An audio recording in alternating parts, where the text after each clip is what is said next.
It's April 1st, and you know what that means. It's April Fool's Day. And what better way to celebrate this unofficial holiday than with some of television's most beloved pranksters, tricksters, and jokesters? And speaking of jokers, the beloved comedy troupe best known as the Impractical Jokers have a brand new special airing April 2nd simultaneously across 3 networks, True TV, TBS, and TNT, immediately following Saturday's coverage of the NCAA Men's Final Four. Let's take a quick look at Impractical Jokers. I'm Prince. This is Brian. I'm Brian. Hello. And we give presentations on life hacks and how to make life easier. We're gurus. Yeah. Want to get started? Yeah, sure. The one that people ask about the most, money hacks. You can check your neighbor's mailbox for coupons and samples. Break the law. True story. We were at Red Lobster once, and when the bill came, he had a 10% off coupon that he had gotten from his neighbor's mailbox. That night, it was good for $90.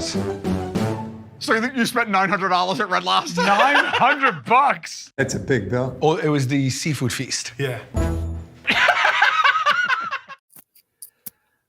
Do either of you watch Impractical Jokers?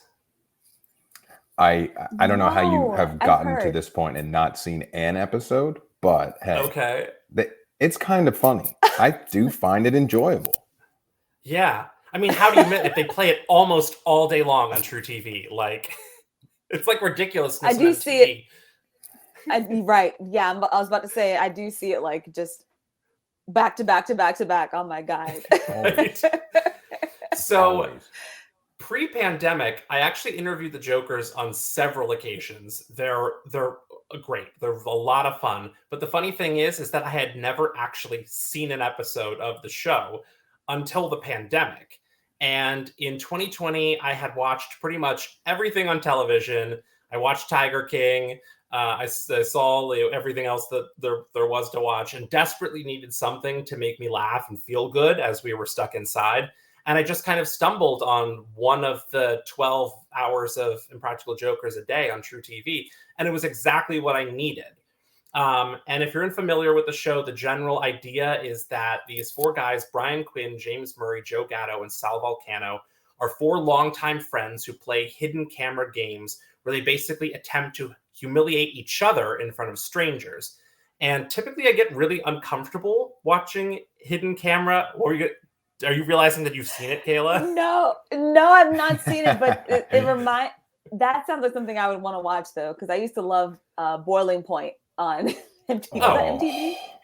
Yes. Yeah. So you'll absolutely love Silent Library. Yeah. Oh, yes. So typically I get really Punk'd. uncomfortable watching these kind of things. Like Punk'd I can't watch because I feel bad for the person being pranked. But this show rarely bothers me because the people being embarrassed are the Jokers themselves. Like the point is to embarrass their Okay. friends, not the people in the world around them. Real people. Yeah, exactly. So at the end of each episode, the Joker who lost the most challenges is punished by having to do something super humiliating to them, and they can't refuse to do it. So Sal, on 2 different occasions, has lost a challenge and was forced to get tattoos of Jaden Smith on either side of his leg. So he had one really young version of Jaden Smith tattooed, and now he has a more recent version of Jaden Smith tattooed on his thighs. And the Jokers have this like pact where you can't refuse a punishment or you're off the show. It's like this show that they just made a pact. It's your punishment, you endure it, or you're done. So That's they crazy. can't refuse. I would have been It's so done. good. Me too, Kayla. I would have been They've done at the done, tattoo. like- I can't. They've No. gotten Can it be like this big? it's big. I mean, it's his whole face. No, I would be like, yeah, just like make it a one of those minimalistic Jadens. Just a tiny Jaden. a tiny Oh Jaden. my gosh. But what makes this new Impractical Jokers special particularly interesting is that it's the first episode after more than 250 episodes and specials that won't include Joe Gatto, one of the original Jokers, who announced he's leaving the show for personal reasons. So in this April 2nd special, Joe will be replaced by special guest comedian and hidden camera prank artist Eric Andre, who is like absolutely Oh my chaotic gosh. if you know anything about Yeah. him. Oh. Is wild. I mean, like certainly more outrageous than the Jokers are. I was And gonna then say, the if you 10th signed that pack, I would worry. I would really Right, worry. exactly. Oh my gosh. So the 10th season will reportedly feature a rotating lineup of special guests to replace Joe, but I think it's going to be really hard to fill his shoes, as like the series really thrives on the chemistry of these 4 original guys who have known each other since childhood and know way too much about each other and know how to push each other's buttons. But we'll see how it goes. And every past episode of Impractical Jokers is available on HBO Max. So if you've never seen it, I highly recommend it. You can binge all 250 episodes or just watch them back to back on True TV every single day. Which is what I do. Kayla, who are you celebrating on this April Fool's Day? Well, for me, I took it back. I took it back to my childhood with SpongeBob SquarePants, our favorite sponge under the sea, you guys. That this one has a special place in my heart. Let's take a quick peek. Meatball, spaghetti underneath. Ravioli, Great Barrier Reef. Okay, now let's hear that formula. Sorry, no can do, Mr. Krabs. What? My name is Monty P. Moneybags, the world-famous art collector. One and only. All right, Gary, listen up. The competition is gonna be fierce. You're the undersnail. Everybody's already counting you out. Now get out there and win so we can rub Squidward's big fat nose in it. Welcome to the Milkshake Academy. I'm your instructor, Captain Frosty Mug. Let's not beat around the bush here, boys. Your mama's not here to wipe the whipped cream from your chinny chin chins, and I'm not here to help you with your bendy straws. I've always wanted a beard. Me too.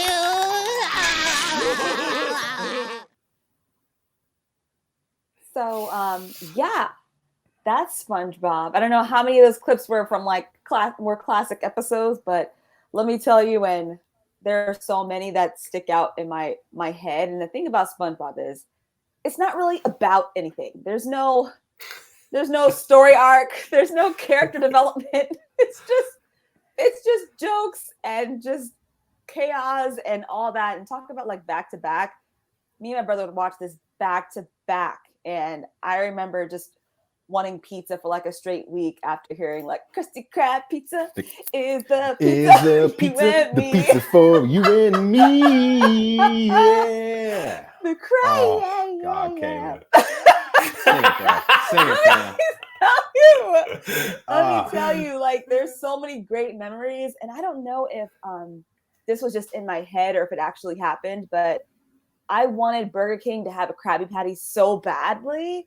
I don't know if they actually did it, but I was like, wouldn't that be just amazing? Like, you know, back in the day when they had like the Rugrats watches and all the fun cartoon stuff, I was like, why aren't they making Krabby Patties? I'm really upset about this.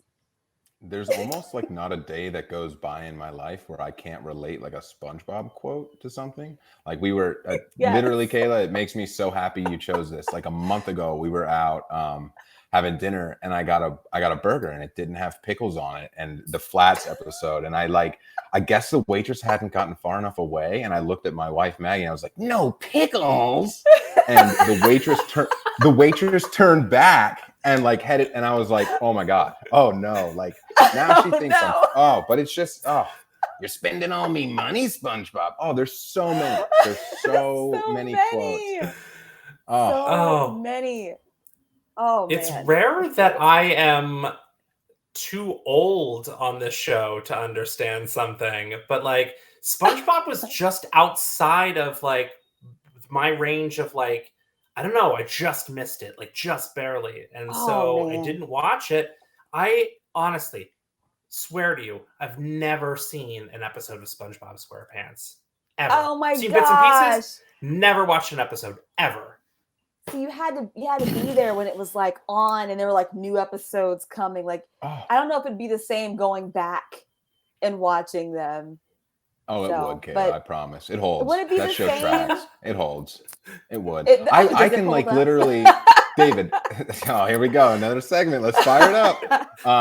David, I can literally remember the premiere episode and all the commercials on Nickelodeon leading up, and it would just constantly show him flying off his bed springboard in and like flying in. And then that first episode where like Twitter will date me, I feel like the first episode had no words and it was just him with a reef blower and they were just constantly blowing reefs back and forth. Yeah, and it was like some kind of like he was trying to clean his yard.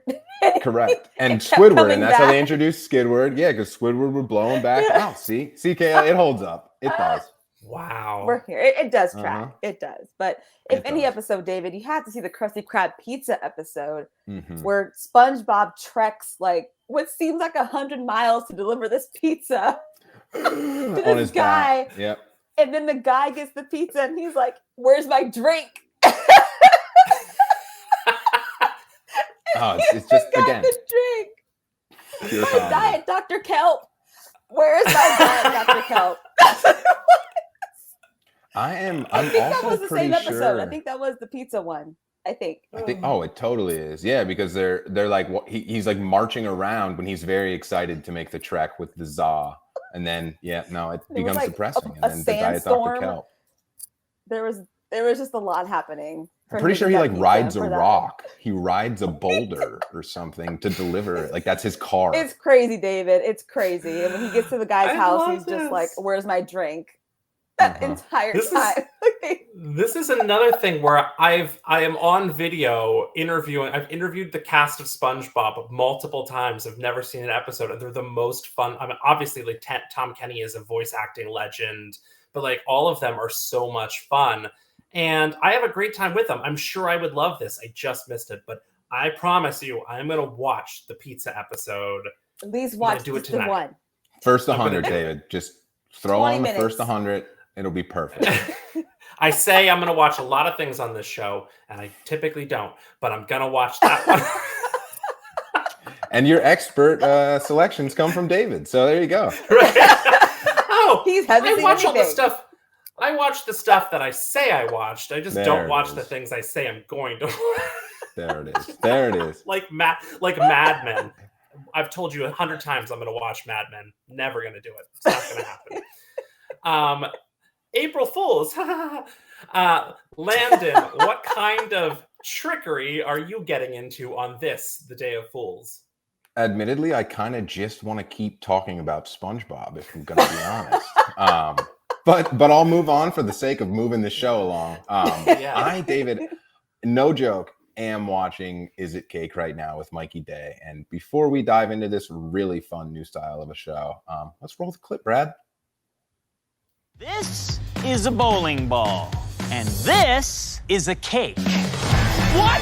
This show is insane. You are all here because you are all talented at making cakes that look like everyday objects. That is cake. And now, that incredibly specific skill can earn you thousands of dollars. Wow. Exceptional. I get to ask the best question ever. Is it cake? I have won a lot of cake competitions, and I always like to win. What I do is the weirdest thing in the world. Like, there are people saving lives, and I am making cake look like other things. Man, I should have watched baking shows before I did this. We're just back here talking about SpongeBob, to be honest. But no, hey, this new show on Netflix is truly incredible. I know I was on a couple of weeks ago, and we were talking about just general creativity when it's coming to shows these days, because you just got to do something different, and especially when it comes to something like a baking show. And this is literally it. There was like a trend on Twitter. Maybe it was during the pandemic. I honestly don't even know what year it is now. Today, is it 22? Probably. But there was a trend that went around where someone would post a picture and you'd have to decide if it was cake or if it was just the inanimate object. Maybe it was a toolbox or something. And then they'd post another picture of them cutting into it. And it was dumb, incredibly dumb. But it really caught on and it became really popular. And here's Mikey Day, who, if I'm going to be honest with you, I'm a huge SNL fan, so I love Mikey Day. I think he's uncomfortably adorable as a host of this show. He feels the need to explain the rules every single event that they do, and you can tell the cast members are like, dude, like, just we know it's going to be cake or it's going to be a bowling ball. It's a simple concept. Seems too simple, to be honest. But it's not too simple because my wife Maggie and I play all the time, and I try, and I can't tell the difference between cake and a bowling pin. It's brought me to my highest of highs being excited, and my lowest of lows when he tries to cut into something and it's just a Birkin bag, or it's it doesn't cut. And these David let me in on some of one of the cast members has been on a couple other baking shows. These people are incredible. Like, we sit there and my wife and I just talk about, like, in no way are we bakers, but like, in no way should someone be able to recreate something so perfectly that it can't be seen as different from something like that. Like the tackle box I was watching last night. It's incredible. They had no idea it was a tackle box. And it's neat. It's fun. You laugh at it and you're also amazed, and it's impressive. And I think that's a great recipe for a show. No pun intended with the recipe. Mm-hmm. Did you see the bowling pin episode? Yes, I watched it literally last night. I couldn't believe he chose the bowling pin. And he did a terrible job. It was so bad. Nothing has looked more like cake than that bowling pin did. But I mean, you pick something. Aren't they far away though? Aren't they like 100 feet from like my whole thing was, if I was a baker, I would try to pick the most intricate thing. So like, you're not staring at one thing. I mean, a bowling pin is literally white, whatever they use, edible paint, and then a red stripe. So if there's any imperfections, it's of course going to look off. Yeah, Kayla, this looked like a bowling pin out of the Flintstones. Like, it looked like it had been made out of rock. It was that lumpy and like ugly. Oh my god, it was not good. But yeah, Landon, you mentioned I believe his name is Andrew. He's got the green hair. He was on Food Network's Candyland, Halloween Baking Championship, and he's been a judge on another show as well. But like, I've been so fascinated by these realistic cakes. I follow someone on Instagram. Her name is Natalie Sidesurf, and she's a cake artist who was on the Food Network show Buddy versus Duff, and she was Duff Goldman's like specialist cake decorator. And she does the fruit she does is amazing, and she puts little droplets of water on like these apples or like pickles. She does like realistic faces. She did a self-portrait in cake, and it looked like she was next to her own face. It is truly like such an art to be able to do this. And yeah, it's such a cool show. I actually found myself in the end, when they're doing the final challenge, like trying not to pay too close attention to them actually making their cakes, so that I can still try and pick it out at the end. Because like, once you see, you know which one it is, but then it takes the fun out of trying to guess yourself. Right. I agree, David. We actually did that last night too. It was like, all right, let's like kind of go back and forth to like brush our teeth or something while we're doing this, so we're not that locked into it. And it is a good look. It's fun for everybody, the whole family. It's just family fun. It is. Highly recommend. Well, if you want to check that out or any of the other shows we just talked about, you can just say what to watch into your voice remote.